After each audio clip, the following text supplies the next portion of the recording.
กะลีฟาร์มเนาะวันนี้ก็มาส่งถูกปลาไก่2 หน่วย176 หน่วยได้เจ้าได้เกรด A เต็มสเปคเจ้าเนาะ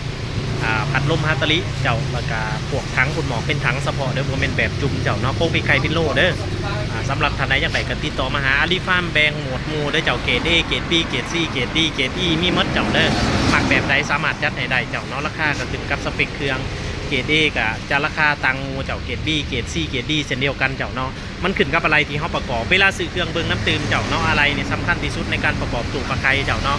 อะไรแนวหนึ่งขนาดซ้ำกันราคาก็จะมีเปลี่ยนยกตัวอย่างคือ176เนี่ยเจ้ามันมีเกรด A เกรด B เกรด C เกรด D เนี่ยเจ้าเกรด A มันก็จะเป็นราคาอีกแบบหนึ่งเกรด B ราคาแบบหนึ่งเวลาเขาไขเบิ่งด้านในอะไรมันจะมีความแตกต่างกันที่เจ้าเนาะยกตัวอย่างคือพัดลมที่เขาใส่พัดลมฮัตตาริเนี่ยมันลึงพัดลมจีนเนี่ยหาเทือ4 หาเท่าเจ้าเนาะฉะนั้นราคามันก็มีความแตกต่างกันทั้งพ่นหมอกกับหัวพ่นแบบจุ่มกับลุดลื่นกันประมาณ4 หาเท่าฉะนั้นเวลาเลือกซื้ออย่าลืมเบิ่งตื่มเจ้าเนาะอย่าเห็นแต่ว่ามันจำนวนหลายเจ้าเนาะแต่ราคา